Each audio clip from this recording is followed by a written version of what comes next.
જય દ્વારકાધીશ મહાદેવ મિત્રો. તો આપણે નવા બ્લોગની શરૂઆત કરી દીધી છે. આજે આપણા મિત્ર આવિકભાઈ મોઢવાડિયા ઉર્ફે ગુજુ ગોટીકલો આજે નથા હતા ને હાલીને આવે છે, તો આપણે એને મળવા આવ્યા છે. તો આપણા બ્લોગમાં બન્યા રહેજો મિત્રો, હમણાં આવશે એટલે હું તમને બતાવીશ.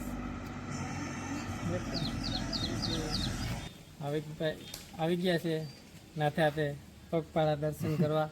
આપણે જેની આતુર રાહ જોઈ રહ્યા હતા આવી ગયા. હાલો દર્શન કરી લઈએ.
મારો ન લીધો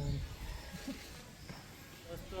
આવિકભાઈ જો કાયમ ભમરારી નાન તેન કરતા હોય ને, આજ કોઈથી જો ત્યાર પાણે બેહેગા રસાદ તો લેવો પડે ને, ત્યાર પાણે બેહેગા આ હપાવી કે ચાલે ચાલે ને દેવાના હે. જો આ આવિકભાઈ મોહી ને જોયું ને, કહેતોય નથી કે હાલો. જો અમારે બે મૂર્તિયા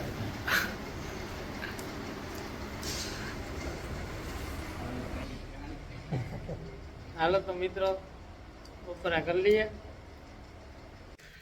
તો દોસ્તો આપણે ફાઇનલી ગુજુ ગોટીકલાને મળીને આપણે આવી ગયા છીએ આપણી વાડીએ. તો આપણે વાડીમાં એમ થાય કે હાલો ચક્કર મારી આવીએ. બધા એમ કહેતા હોય કે માંડવીમાં હીર આવે કે જોવો જોઈએ તમને કંઈ દેખાય.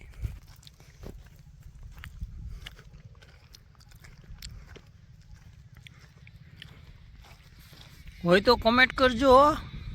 હીર હોય તો. હું તો એ ગલઢું માણસ છે, આપણે બહુ દેખાય નહીં આમાં કંઈ. હા જવાનિયા જોજો, કંઈ દેખાય તો મને જરાક કોમેન્ટ કરજો. ને કેવી કે આપણી માંડવી છે, મારા જેવી ગધડીની દુબળી પાતળી થઈ ગઈ એવું લાગે નહીં. તો દોસ્તો ગુજુ ગોટીકલાને મળીને બહુ મજા આવી, બહુ વાતો કર્યું. અહીં ઓહો દાંત કાઢે કાઢે ફાળે નાખ્યા, વાતોના ઝપાટા માર્યા. 2-3 ભમરાર્યું ભેગ્યું થઈ ગયું હતું. અત્યારે જમાવટ આવે ગઈ પપાટી હાપાપાટી. તો હવે આપણો બ્લોગ અહીંયા પૂરો કરી દઈએ. મળીએ નવા બ્લોગમાં.